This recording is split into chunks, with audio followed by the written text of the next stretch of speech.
So yeah, so yes, we have started. Okay, very good. All right. Well, I certainly like the cowboy boots. I have Okay. several pair myself, being from Colorado, and we I worked on a ranch for a little while when I was in high school and summer in college. So Okay. certainly like the cowboy boots. I today am wearing Nikes. Nikes, huh? So like Go Fasters are these the ones that support your arch? I mean, what kind of Nikes are we wearing today? These are like I couldn't even tell you what kind they are, but they're really lightweight and almost feels like you don't even have shoes on. Well, see, isn't that nice? And so you said you were feeling under the weather earlier. How are you feeling? I'm feeling better. Thank you for asking. Hey, So my listen. voice is a little bit deper than usual.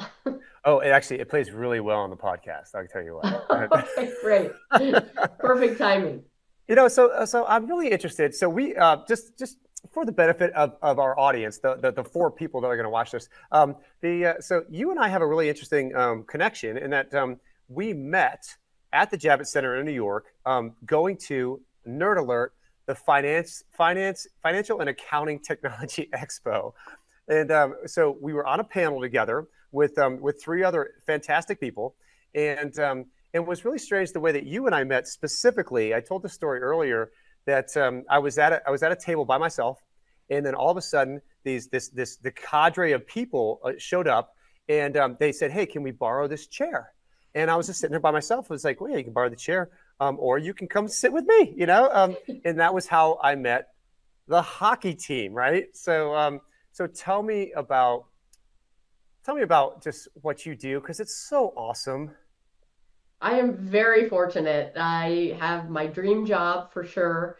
I'm essentially the CFO for USA Hockey, and it's just terrific because I've got hockey in my background.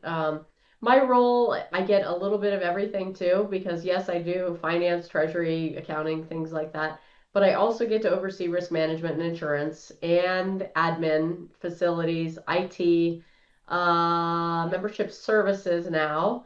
So yeah, I get a little bit of everything, and it's never a dull moment, and get to do something different every day. So it's terrific, and in an organization that I've admired and respected for a long time, and being participating professionally in a job that is near and dear to my heart, being a hockey player myself.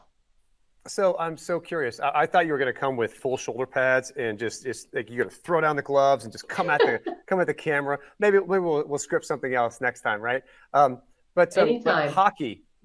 So you played hockey growing up? I did. I did. I played hockey growing up. It's kind of in my family. My great uncle played for the New York Americans back before they were the Rangers. Wow. My dad played, my grandfather played, my brother played, and so I spent a lot of time in the rink, watching my brother play, and he was younger, is younger, and I thought, boy, I really want to play. I want to play, and no, no, no, Kelly, girls don't play hockey. Girls don't play hockey. You can't play hockey. No. So I'm very persistent. After about 4.5 years of my dad hearing this daily, he finally caved and said, "Oh, I'm going to buy you all this equipment. You're not going to like it." And we got the equipment, and I loved it. And I stuck with it ever since. And so certainly my persistence paid off at that point, and still to this day. So my experience with hockey, if this helps you kind of figure out where I am, my friends and I. So I grew up near Cocoa Beach, Florida, where hockey. Now I get it. The Panthers are fantastic. The Lightning are fantastic, right? Not so much this year, but we're but the hockey wasn't a thing down in Florida. It's kind of like, wait, ice? What is that? Oh, that's the stuff you put in your drinks. So so the way that we bought into the whole hockey, just the whole hockey environment was we had a Sega game.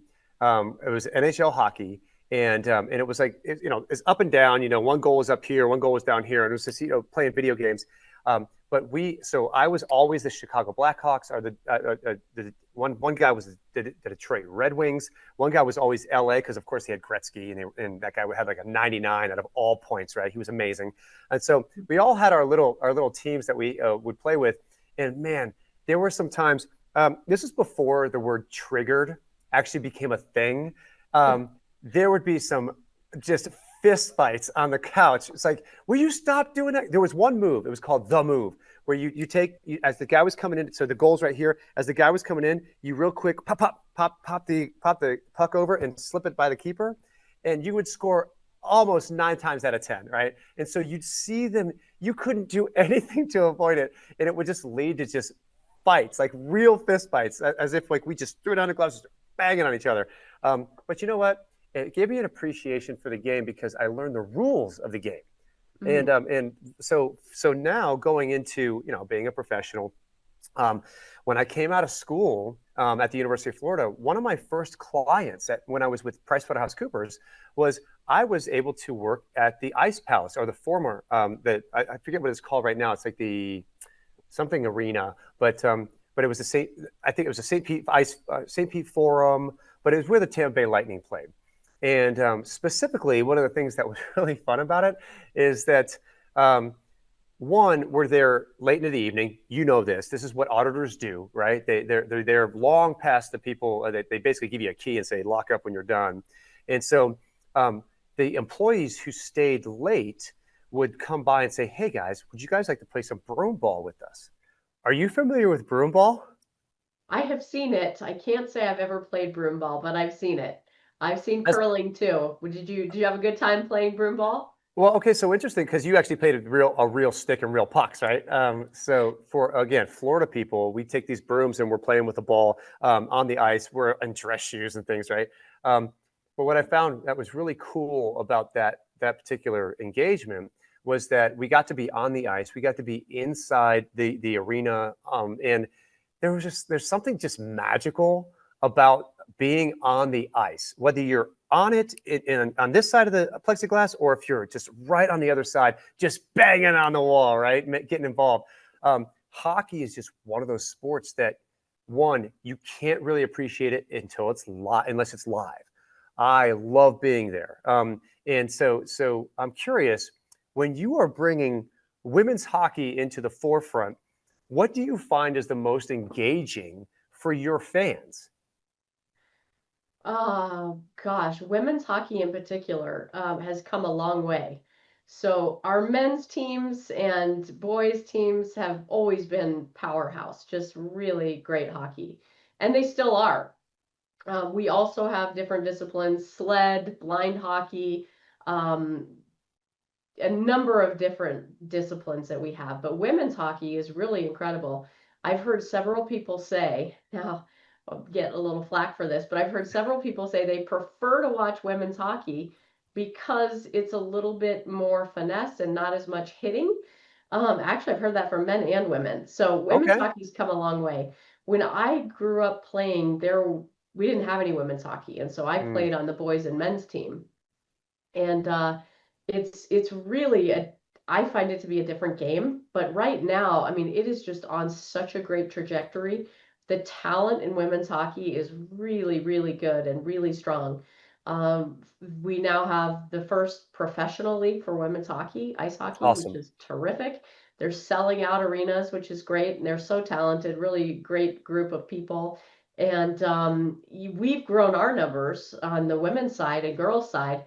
We are close to getting up to around 20% of women and girls playing hockey. Wow. So that's exciting, very exciting to be a part of it. And it's just such a great game. And to have more people get to participate and enjoy it is really important. Yeah, I think women's sports they started later than men's sports, and so they're kind of having to catch up to the momentum that men's sports have essentially enjoyed for many years. And what I think is interesting, like these, we'll go across the spectrum. You have the Indiana Fever and Caitlin Clark, and you have you go over to the National Women's Soccer League and all of the stars there. By the way, I'm going to brag a little bit. My niece Taylor Fox signed a 1 month contract to be the fourth goalkeeper for the Orlando Pride. So she is a Wow, oh man, I'm so proud of her. that's But yeah, I mean, great. but yeah, you have really talented individuals who, and like you said, the finesse side of it. I mean, some of these female NBA players, they can drain a three better than a majority of the guys that are professionals. And so when you look at that, you're thinking, well, gosh, if they're that good, what's the impediment? Why can't we get more people into these stadiums? So the question is, and I love to hear that you're selling out arenas. What do you think is the reason why women's hockey can demand that kind of action where other sports are really struggling with that? I'm not sure if I'm the right person to answer that, but I think the PWHL has done a really good job of improving visibility for women's hockey. I think a lot of it's marketing. I think a lot of it is talent. Just the women are really, really good. Awesome. There was several years back, we had one of our top players compete in the NHL All-Star game. And she not only held her own, in fact, I think she actually won one of the contests. So Wow. I could be, if she didn't win it, she was very close. But Okay. I think it gave people a different perspective. Oh, okay. These women are really fast. They can handle the puck. They can shoot the puck well. It's really exciting. So I think it's a combination of things. I think not just women's hockey, but a culmination. You mentioned the fever, right? That's every time you turn on the news, you're seeing the latest and Another greatest with the scuffle, fever. right? Yeah, that Right, helps. That right. helps. I also think, families take their daughters and want to have positive role models and show them, games, and sports Sure. is so important, I think, just for human development and teamwork, and it's just really important. And so, people want their daughters as well as their sons to get that experience. And so, I don't know if I know the exact formula, but it's kind of time. It's time, that it's coming along, and we're excited about it. And you get to be on the inside watching it grow. Yes, yes. That is super exciting. So I'm curious. So now you say USA Hockey. It was a misnomer on me that when I first met you, because when we met, it was in the capacity of women in financial executive roles, right? And so, so what you're saying is that women or USA Hockey is actually much bigger than just women's hockey. Is that correct? Oh yeah, women's hockey is a small part of what we do. Okay. 20% of what we do. So, we're the youth sports organization, so we do men's, women's, sled, all of it. And so so you have the development programs. These are the ones that the kids are going and their travel teams, what have you. And these also the programs that are preparing them to go to the to collegiate levels. Yes, so a number will go on to play college. So you've Division 1, Division 2, Division 3. Some of them, a smaller percentage, will be able to play for our national teams, and many avenues where people can play for a lifetime. So you may have players that want to continue playing into adults. I mean, we've got players in their 80s. We've got players that are 3 years old. So really, cradle to So grave. cute. And we've got officiating, right? We do officiating. So if you want to take that route, we do coaching. Players, of course, we send teams to the Olympics, men's, women's, sled. We really runs the gamut. We've got what we call our NTDP program. And our national team development program is in Cool. Michigan. So we own a rink in Michigan. And the top players, 17 and 18-year-old boys come and play in our program. And they play in a very competitive league, the USHL. And many of them, I would say hundreds of them, have gone on to play in the NHL. So just a really great avenue for development. And what's different from the US opposed to many other countries is we like to get as many people involved as hockey as we possibly can. And there's an avenue for just about any level of hockey. And then, for those that really want to get to the top of the pyramid and play in the NHL or Hmm. play in the Olympics, we have that avenue for them as well. Whereas other countries may self-select, they may say, okay, this 8, 9, 10-year-old is really good. We're going to put our focus into this group of players until they're ready to go to the Olympics. And so it's just a little bit different strategy depending upon the country and depending upon their model. So I'm curious. So when you say USA Hockey, for those of us that don't know how the structure of just hockey is made up, USA Hockey, is that the umbrella organization? Does the NHL, is it underneath it, or is that a separate and distinct? How does that IHL? How does that all that stuff work? So USA Hockey is the governing body, and Hmm. so we're part of the USOPC. They certify us, and we're just like USA Soccer or USA Tennis or USA Golf. We're part of that family, and we're separate from the NHL, but related. The NHL is really great partners of USA Hockey, and we have Bill Daly's on our board, on the Inc. board, and really grateful to the NHL and all the support that they give us. And so we work closely with them, but we are a separate entity. We're a nonprofit in the NHL, separate entity. So okay, so tell me about the nonprofit stuff. Why a nonprofit status? Well, in order to be part of that umbrella, Hmm. part of the group, part of the Olympic movement, if you will. Um, we're nonprofit, so we don't. Our goal isn't really to make a profit and to grow shareholder value. And it really is. We do give back and have a lot of things that are helpful to um, maintain our nonprofit status. Okay, so 501c3, education based, would you say? 501(c)(3), yes. Mhm. Okay, that's interesting. Because I've heard we're about to take a step in the Bananas organization that we have 4 teams now. 2 teams will come out will be announced in the fall, and so we'll have 6 teams in total. And what I find fascinating about that is that there's certain benefits that come along with being a quote unquote league, and so I'm looking forward to those types of accounting benefits and tax benefits. But I'm trying to figure out like what the benefit is of having a not-for-profit as a league, and then having a C corp and or LLC underneath that's where where the money is being made, where the teams are being held.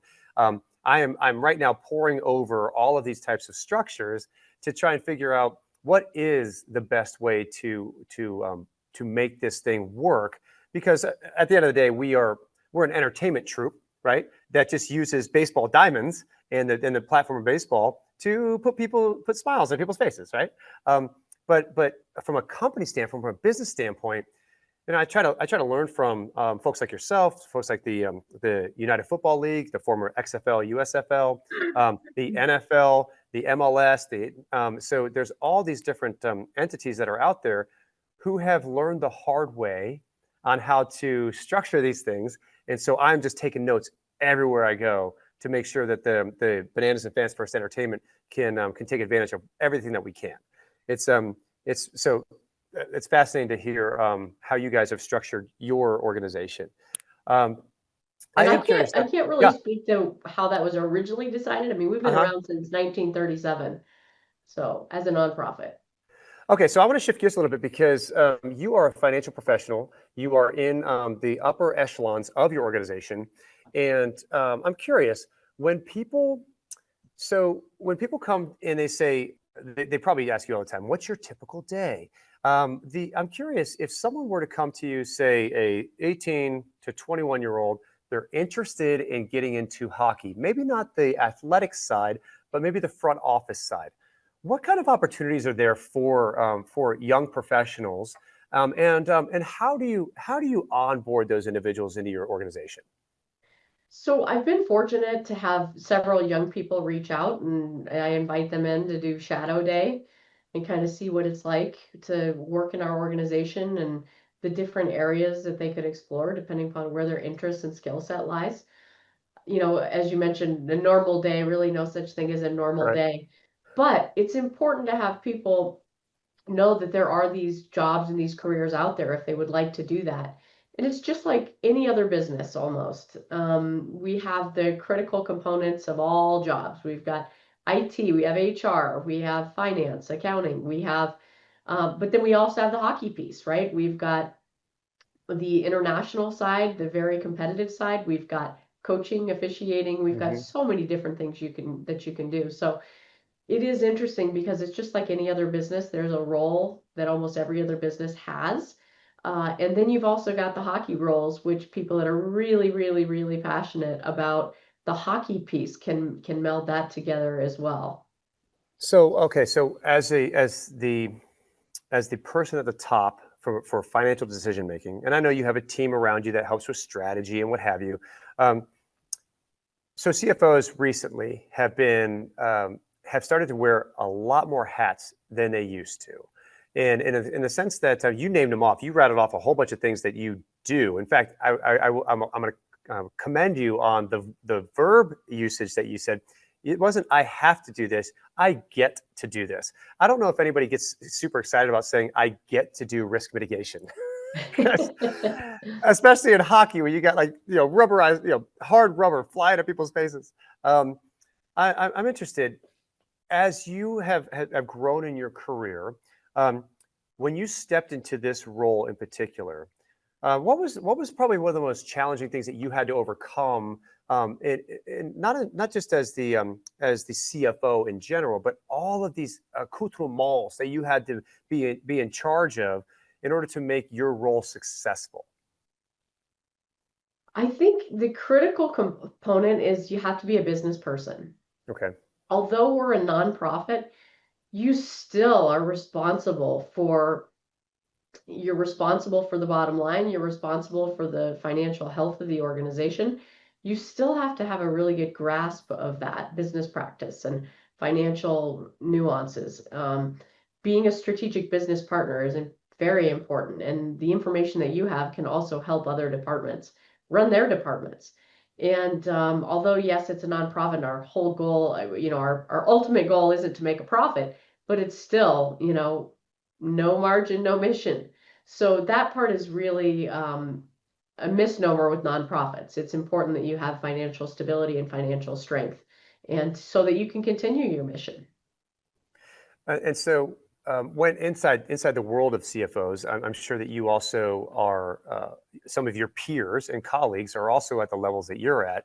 What are one of the conversations that's running around right now, and so I've got one foot in academia and one foot in the corporate world. Both of them just happen to be serving creatives, whether it's at SCAD with them, fashion brand merchandising, industrial design, sculpting, painting, video game design, what have you. They are creative individuals who eventually want to go and sell their wares, ply their trade, for on this side of heaven. You got to do a dollar here, a dollar there, right? So either you're going to work for somebody else or you're going to go work for yourself. On the flip side, I've got at this foot in this really crazy circus they call the Savannah Bananas, and it is just it's hilarious, what I get to see on a day-to-day basis. Like you were saying, there is no daily regimen. I mean, there's just certain things, the blocking and tackling that we got to get done. But for the most part, it's because of the type of growth that we're having. I was having a conversation just the other day, where someone said, "Hey, why don't you show a year-over-year comparison?" And I said, because things have changed so drastically from the previous year, it's not even worth comparing. There's so many different things that have happened, additional teams, additional locations, that to try to do a comparison it's it's not going to give you any data, right? So what I found is that, in order to be able to surf on both of these creative, and entertainment based arenas, that I've had to stick to a handful of different principles, which is finance oriented. And what I have found, and this is what I'm going to ask you, is that when you are in the room with people and they know you're the finance person, they know it, just immediately there's a wall that gets thrown up between you and everybody else, because people just naturally just drift into, man, that person's really smart. Man, they really know this stuff. And it's almost like they get defensive without any reason to be defensive. And so one, I want to know how you navigate those relationships with colleagues, with interns, with all the different people around you. And then what's the tactic that you use to really bring people in to the finance world? I'm naturally a pretty curious person, and so whatever, if we're sitting in our senior leadership room, everybody in that room has some expertise in areas I don't know anything about. So I may find it fascinating to learn about TV revenue or sponsorship. I don't know any, I don't know it in that realm like my counterpart might. I also, don't know hockey like our, and I don't know HR like our HR person. So, and I don't know legal like our legal person. So I think we all are need to be experts in our own area, and just being curious about what I don't know. I'm not afraid to ask things that I don't know. And so I think that having that kind of philosophy, and that you can learn something from everybody, and I kind of approach things like that. And I find that a lot of our teammates do the same thing. So would you say that storytelling is a good trait to have as a person in your position? It's invaluable. Tell me, I'll tell me give why. Like, I'll give me an give you example of how an you bridged a gap. yeah, I'll give you an example. Yeah. And this is a very short story. Okay. Um, you know, we going through COVID, right? You have some ups and downs. You do well financially, you don't do well financially. And, one of the questions would be, we'd have a really good year financially. And, a certain department would say, well, we had a big surplus last year, right? Why can't we spend this money in the next fiscal year? And so trying to explain that, and I tried to explain it every which way. So I finally figured out something that would resonate. Oh, this is going to be great. And so I said, okay, when you're having a hockey tournament and you've got your team in the first round, okay, and your team beats the other team 5-1, okay, you can't take those 4 goals into the next game. Well done. Yes, on the balance sheet, you're stronger because of that year. That's great. But you start over from ground zero, again at the next fiscal year. And so I think some light bulbs went off. Oh, okay, I get that now. I think that was a helpful analogy. So I don't know if it's so much a storytelling, but an analogy that I think was helpful to a lot of people. And what I find is that the further I get in this career, where I get more and more experience at this executive level, and having conversations with experienced people like yourself, and like Pauline, and like Nick, and like Jack, and all these people that are around us, who all have very similar experiences. What I've found is that the storytelling aspect really takes, and again, you're not spinning yarns. It's not like I've got this giant beard, a crickety staff, and there's like a giant campfire in between us, and I'm like knocking coconuts together and what have you. However, that would be pretty badass if I wanted to do that.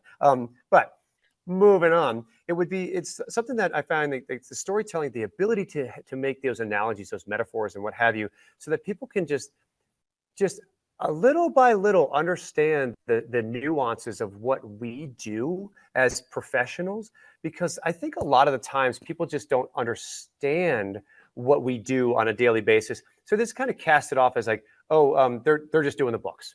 Oh, they're just doing XYZ. But you mentioned risk mitigation. You mentioned legal. You mentioned IT. Those are all hats that someone in our seats, they wear. At least you have to be at least a little good at all of them, right? Master of, was it jack of all trades, master of one in the case of finance. But I'm interested to see when things come through your office. Certainly storytelling, certainly metaphors, certainly analogies, and what have you. What do you think resonates the most when people are when they have that that quick question that comes in and just saps all your productivity? How do you deal with that quick question so that it doesn't just like completely wreck your day? I would really have to give that some thought. Um, One of the things I think we have a lot of people ask questions about analytics. Okay, sure, makes sense. And that's a part that we are really excited about, that we're moving forward light speed. We have a new person that we've hired. He's incredible. He's really passionate about analytics. We've got an exceptional senior director of IT who you met, a great project administrator who you met. Both of these men are really talented in their areas, all of these men. And we are going full speed ahead. So somebody might come in and say, kind of what might appear to be a simple, easy, straightforward question. But we're using analytics to really propel us forward. So I'll give you an Hmm. idea. We are gathering data on injuries. So we provide player accident insurance. And so we didn't used to have any analytics on that. It used to be, Oh, oh, interesting. well, okay, these are the number of people that filed claims, and here's what we had to pay out. But now we're asking more. We're asking, well, what period did it happen in? What position? Where on the ice? What body part? What was the total cost? All of those things. And the analytics from that and the historical information that we're going to have will help us move forward to improve the safety of the game and potentially even change the way that we approach certain things to keep it safer. It is safe, but I mean, just to make it even safer and to enable people to be able to play the game as long as they possibly can and enjoy it. But that's one Sure. area that I say, well, tell me what age group, has the most claims. Well, it's a longer story. That would be probably an example. Yeah, so we have, so I just at the bananas because I can get away with this because we're kind of goofy in the first place. But I have tackled this whole quick question thing in a very unorthodox way. And what I have is very, as you come into the office, periodically, we always have our door open, but periodically we'll have the door closed. And if the door is closed, it says, "Do you have a quick question?" come come inside and sit in the red throne, right? And it's a picture of, have you seen Game of Thrones? Do you know what I'm talking about? Yeah. Where they had the ones with all the swords and everything, like just it's. I would love a throne like that. I don't think it'd be very comfortable. But I'd have to put like maybe a pillow on top of it. But the so what they do is they come in. Have I told you this yet? Did we talk about this? Not yet. Okay, you're about to have some fun because I think you should do this for fun.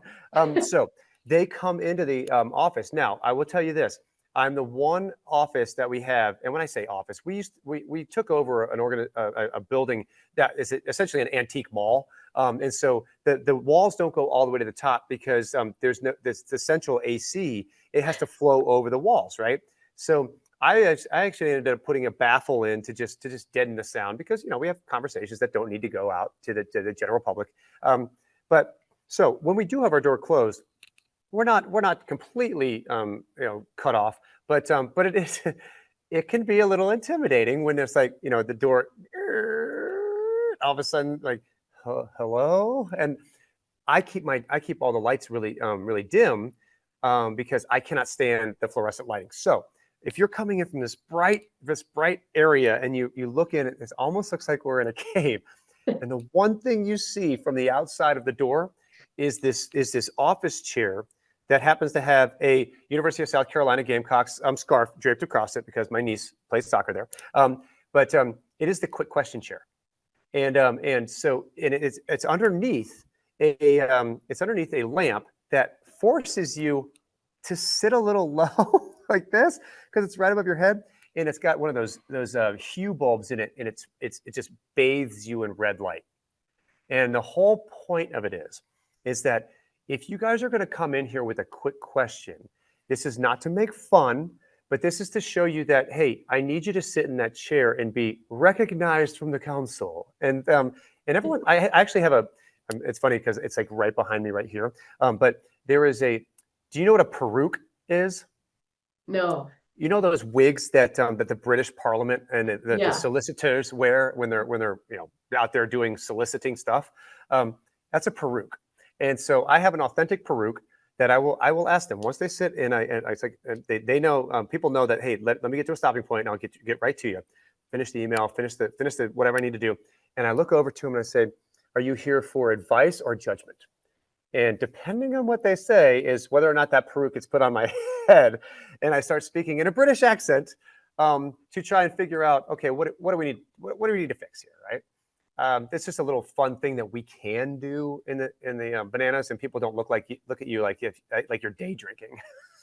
So, but what I've found is that it has taken the stigma off of people coming in because it's kind of a goofy thing. They come in, they sit down in the chair. It's a little uncomfortable, but it's kind of goofy. And so finally, it's like when we have the conversation, hey, did I meet your expectations? Did we answer all your questions? And then as you're walking out, I have a little QR code that says, now this is how goofy we get. We don't spell finance with an F. We spell it with a PH because why? Because we can. And you still get the F part of it. But so we asked them for feedback, and it's PHEEDBACK, right? You hit a little QR code, and now you can actually give me your feedback on, was the feedback timely? Did you sit in the chair very long? Would you tell your friends to come and enjoy a time in finance?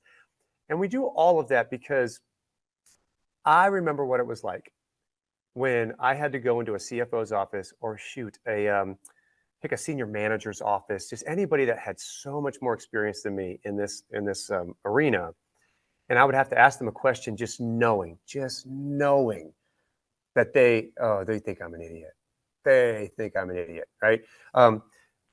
So we try to take the stigma out of it by making it a little goofy. And then the thought that what I really try to emphasize is as they were leaving the office, did we solve your problem? If you had this problem again, would you be able to solve it? Because I'm not giving out fish, I'm teaching how to fish, right? And so what became kind of a goofy little thing has actually become a really neat, I hate to say it, like a mentoring opportunity, because people aren't afraid to come and ask questions to finance anymore. Now, that's a dual-edged sword because if they keep coming in and asking those quick questions, then my productivity really goes down. But you know what? I don't get my work done until after 5 o'clock anyway. I get there from 7 to 9 in the morning, crush it. From 9 to 5 o'clock throughout the day, answer questions, doing all this, help. And then from 5 o'clock to whenever, that's when I get my stuff done. So I'm used to that. It's just a matter of how can I make finance a little bit less intimidating to people who they've always thought accounting was hard, and they don't look like an idiot. Mm-hmm. So if you'd like to try a quick question chair, I can show you the schematic.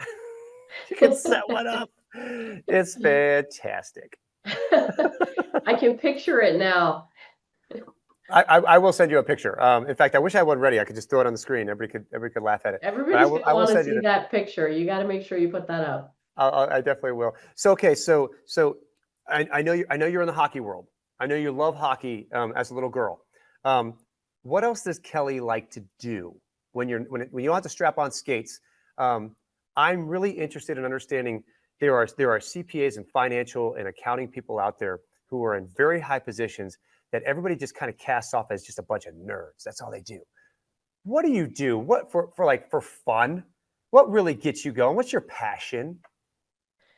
I love golf. I really enjoy that. I love to play golf. I like really all sports. Okay. I like to learn, and so I'm a big reader. I read voraciously. And I like sports and travel, and I would say those are some of my interests outside. So, okay, you're a voracious reader, huh? What's your genre? Almost always it's nonfiction. However, really? I happen to be reading fiction right now, Hang the Moon, and so that's kind of an interesting book, but almost always nonfiction. Yeah. Okay, so have you dug into this book called Titan? It's about John D. Rockefeller, since you're a nonfiction person. I have not read that. I've seen it and I'm familiar, but I have not read it. Okay, so let's shift gears because this is obviously an accounting and finance thing. So we have to talk about some accounting and finance. So there is a story about the number of dots that like soldering dots that so back when Standard Oil was really coming on, the story that he has is about cost control. And I'm probably not doing the story justice. You can look it up. It's probably a lot better from the horse's mouth. But the story goes that he had cans of oil. They would put them in like those cans, right? And And when they would seal them, they'd put dots of solder around the lid, and they would just like seal the can through that, right? Well, he was asking, he's like, well, how many dots of solder do you have? Do you need? And the guy's like, well, we do 42. He's like, 42? Why 42? And the guy looks at him and is like, well, it's just because we've always done that. Oh, interesting. Why don't you try 41? They're like, okay. So they do 41. Everything's fine, right? The can's not leaking. By the way, this is petroleum. This is oil, right? So you don't want that stuff leaking. And okay, now try 40. Now try 39. Now try 38. When they went down to 38, they figured out, oh no, the can leaks. And so the guy said, so they popped it back to 39 and go, hey, we can finish this job with 39 drops of solder. And what that proved, and it's like, if this story is true or not, it's a really cool story, because what we do all day, and I think you would echo this, is how can we find better ways to control all these tiny little costs that are just leaking revenues out the back door. And nobody really thinks about it this way, which is why we do what we do so well. And so in this case, what is your 39? What are your 39 dots where you stepped in and you said, I've got to fix this. I see that there's a little bit of hemorrhaging, and you don't have to go through numbers and what have you, but where have you stepped in and you said, let's drop it down to 40, let's drop it down to 39, and then figured out where that threshold was so that you could still operate efficiently, but you also saved money from that's just what we've always done. Sure. I would say we hired a group to really focus on our expenses. And so they gave a barometer in every single area, every single vendor that we had, and then they benchmarked it and compared it to what other groups, companies, maybe a lot bigger than ours, are paying. And we found, wow, we're leaving a lot of money on the table. We can go back to these different companies and renegotiate. So that's one piece. And the other piece is we may be working with 10, 15 different vendors on the same product, Oh my but goodness. because everybody's kind of going in their own directions, and oh, I know this person and this person, and I like this product. But if we can take advantage of economies of scale and use one, that's kind of what we're looking to do with our event management system. So really utilize economies of scale. Same thing with freight. We have a lot of freight charges with all of our equipment back and forth to different countries. And so how do we utilize that just to be more effective and efficient with our spend? So would you say that when you start this, that obviously it was a good thing that these consultants came in and let you identify these things. So when you started implementing these changes, was it something that you implemented at USA Hockey, or did you implement it in different silos? Did you test it out first? How did that work out? We picked certain things where the disruption would be minimal. And so if you're different things, would have different consequences. There may be a distinct advantage to one vendor over another in different areas. Mm-hmm. But if it's something like freight, or it is something like widgets, something that is, not very diversified in the options, then it made the most sense to do that. One of the interesting things is too, we have a lot of our business revenue, and some of our business revenue is sponsorship based. Okay. And so a lot of times when you do that exercise, you may be paying more in one area, but you need to take into account the revenue we get as well. And so we didn't necessarily make the change just specifically based on cost savings. There are more things to factor in. That's a great point, because at the end of the day, it's not so much about the dollars. It's about the entire value of what you are deciding to. These are my options. We can pay a little bit more over here, and the value is 2x, or we pay a little less over here, and we can just kind of do what we've been doing. That's always a really tough decision, though, because a lot of times, if in the COVID times, when you can't put butts in seats, that's a very difficult conversation to have. Because the ticket revenue is not there, the food and beverage revenue is not there. Maybe the merchandise has kind of fallen off a little bit. And so if that's the case, if your per caps are down and you need to make this investment in your team or your processes, a lot of people on the outside, like you were saying earlier about the balance sheet and what have you, they just look at it and go, what is going on? Like, how are you making these decisions? Do you feel that the team, and you mentioned them earlier, that you have a lot of really great professionals around you? Do you feel like the team uh, listens to your advice when you bring it into the strategy sessions? Do you feel like they relish the advice that you give, or and I know this is kind of a weird conversation, but do you feel like maybe other things are valued a lot more or first before the finance person gets in there? So we have a lot of people that are extremely passionate about their area. Oh, And this that's is what great. makes them so good at what they do. Hmm. And so we have so many competing priorities for resources. And so everybody wants what they want to move their area forward. And because we're a nonprofit, it's not like you have a owner that is coming in and saying, hey, the bottom line, we're cutting heads here if you don't hit the numbers. It's just not as much like that. And so we don't have necessarily that pressure, but everybody in their area wants to do the best that they can do in their area. Some are more cost conscientious and more financial conscientious than others, but there's just a lot of competing priorities. And so, for example, Hmm. we may have a somebody that wants to win gold medals. We all want to win gold medals, right? I want to win a gold medal. Yeah. But in that particular area, right, that is the focus. We are bringing home gold medals, and we've Hmm. had a really, really, really good year.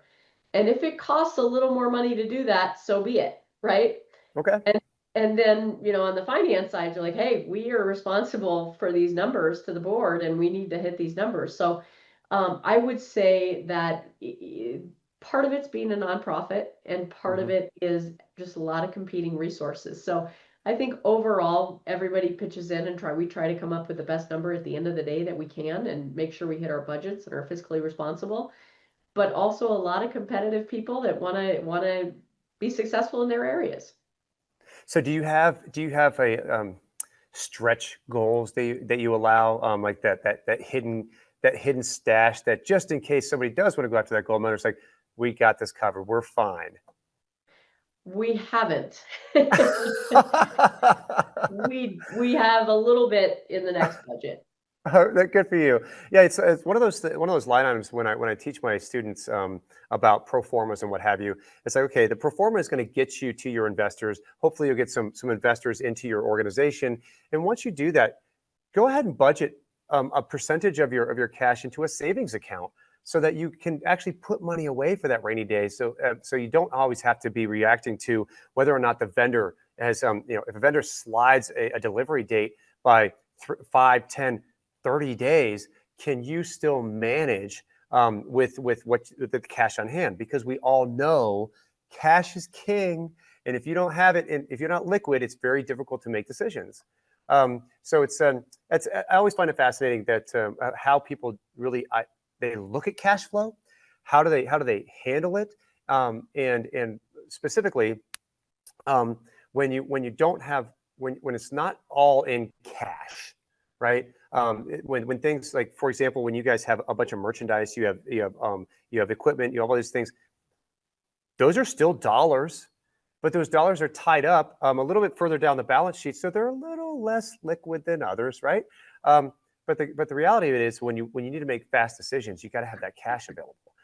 So I'm on my academic soapbox. I should get off of it. But I want to shift gears. I want to ask you a question because this is really important to me as an academic, but also just as a CFO and someone who has always been extremely passionate about growing young talent. Um, how does USA Hockey? What is your mentorship program look like when someone comes in and says, "I would like to not only I would like to be a part of the organization, maybe from the outside, maybe from the inside, but that I want to grow with this organization." What does that look like? What does the trajectory look like for someone like that? I think a lot of it depends on the department. Okay. I think we certainly make great use of interns and give them an opportunity to come in and learn the business and participate in an area that they may find valuable. We do that in IT. We do that in membership development program services, coaching, officiating, youth. We do that in a number of different areas.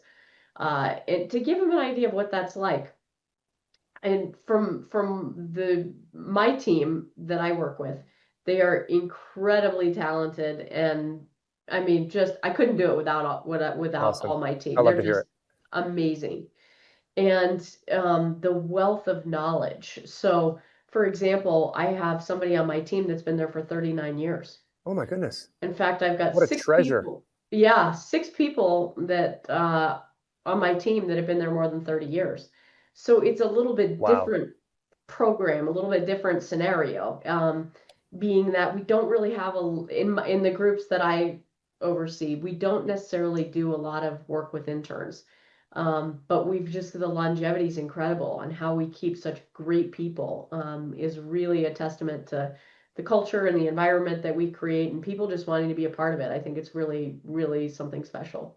Yeah, that's really a testament to the internal workings of what you guys have because the it, they talk about one of the most expensive things that you pay for is recruiting, and always it comes back to re-recruit your people year after year after year because one, it's cheaper on the bottom line, but two, they already know everything.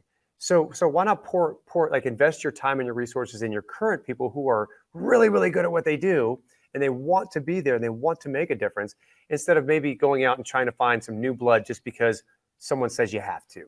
Mhm. That's really cool to hear. And man, I'll tell you what, you probably have your team is probably stout. They're exceptional. Yeah. You are extremely fortunate to be in charge of a group like that. And I know when I say in charge, you're like, no, it's not me. It is you, because the tone at the top, the only way that someone stays around for 30 some odd years is because they enjoy the people that they work with. It's not about the work. It's about the people that they work with. And it says a lot about USA Hockey in that you guys have an environment that sounds amazing. It really is that great culture, and I think oftentimes it's described as the USA Hockey family. And I think Cool. to your point, there is a lot of that sentiment. That's fantastic. Well, listen. So Kelly, I know that you've been amazing, and I want to respect your time so you can go off and hit the sack, get some more rest, and rest up that head cold. So just at the very end, it's Kelly Mahncke, correct? You got it, Natty. That's Okay, right. you got it, you got it. And it's USA Hockey. Like, take me out. What? Give me a quote so we can end this, and everybody goes, I want to be her someday. Go. Oh gosh, I think I used my quote. There is no mission without a margin. Oh my gosh, that's nerdy and awesome. There is no mission without a margin. Well, Kelly, thank you so much for taking some time with us today. I know this has been a project a long time in the making, but man, I'm so excited that we made it happen. And if we will be excited if you ever want to come back, or if you don't want to, just don't tell anybody that was a horrible experience. Oh, it's great, Natty. I appreciate the time and You spending got this it. time with you. Well, thank you so much, and you have a great evening. Thank you. You too, Natty. Bye bye. Bye.